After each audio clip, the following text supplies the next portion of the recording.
I love westerns, I love comedies. Something told me I was really going to enjoy A Million Ways to Die in the West. And I'm so pleased to say that I absolutely adored this film. There were a couple of points where I thought it wasn't keeping up the pace. Maybe just after the halfway mark, I felt like it slowed down a bit. And also, I feel like the tone shifted a bit too much at that point, and it kind of lost some of the comedy and became a little bit too serious.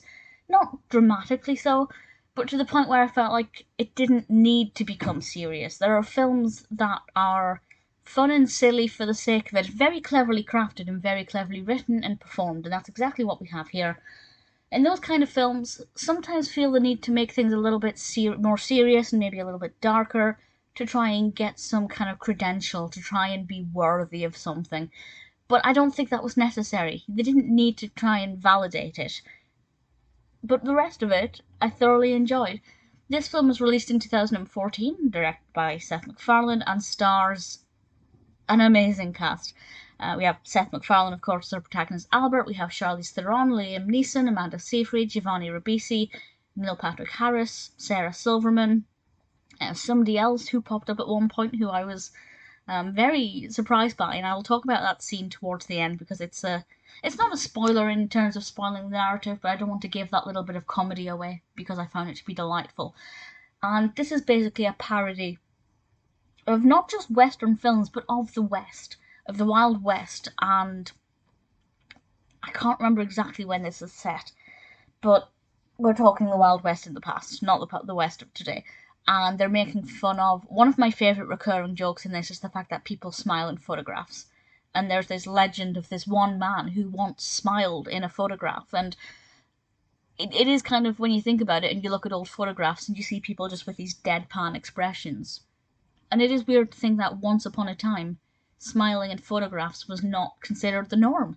And they make fun of the fact that people are always like upbeat, despite the fact that there are a million ways to die in the West, by which it means that they are rife with different diseases. You can get shot, you can die in all these different ways. And you kind of forget that that's what's happening with the film, where we get to see people dying or being really violently ill in all kinds of ways, and it's kind of making fun of the fact that Western films don't really ever touch upon that, apart from obviously shoot 'em ups and things. And I just think it's so funny and so cleverly written, and a little bit of it's silly humor. And I'm not really a fan of kind of juvenile silly humor, but it's so cleverly crafted and so expertly delivered. One too many gastro jokes, I think, for me. A bit too many farts for my liking, but at the same time, the comedic timing is so effective, and we have these brilliant actors who have done some remarkable work, and then they're doing this kind of more parodic humour, and it's just a really interesting change of pace, and I absolutely adored it. It can make you feel a bit queasy. All I will say is look out for the scene where Neil Patrick Harris knocks over a bowler hat, or I don't think it's a bowler hat, whatever kind of hat he is wearing. It's on the floor and he knocks it over. Just look out for that scene and tell me you didn't want to vomit, because it's brief, it's splitting, it's it's very very very very blink and you miss it, but it's so powerful. And the scene with the photographer, where the photographer is taking the picture of two people at the fair, look out for that. That's one of my favourites. One of my other favourites, it's genuinely hilarious. One of my other favourite bits, look out for the sheep. The individual sheep that's referenced when Albert has been at home for a couple of days or whatever and hasn't left his house. Just that one little thing amused me. I'm not going to say why any of those scenes were funny, but let me know what you think of those specifically, because those are my highlights and I found them to be amazing. Truly, truly hilarious. If you've never seen a Western, you're probably not going to get the same experience.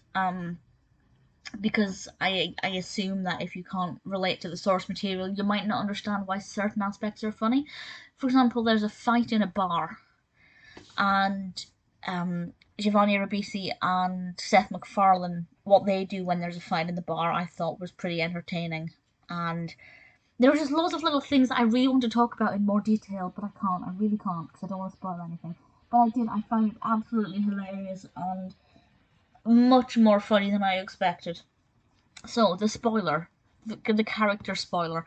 So, I won't say anything else about the film other than this one thing, but it is a spoiler if you don't want to know anything about the film, but it is on Amazon Prime at the moment. Thoroughly recommended. The one spoiler, it's the scene when there is a glow coming from the shed, the hut, and Albert goes in, and it's Doc Brown with the DeLorean. I absolutely loved it because it was so unexpected and it just worked so well, and I absolutely loved it. And they didn't need that bit in there. It didn't enhance the plot. It didn't change anything. But I found it to be very delightful. Everything about this, the mustache song was brilliant, the choreography for it, the costumes, the staging, the comedic timing, the actors, the choice of actors, the on-screen chemistry, the comedic timing, the performances, everything worked well for me. I know not everybody loves it, but I thought it was hilarious. A Million Ways to Die in the West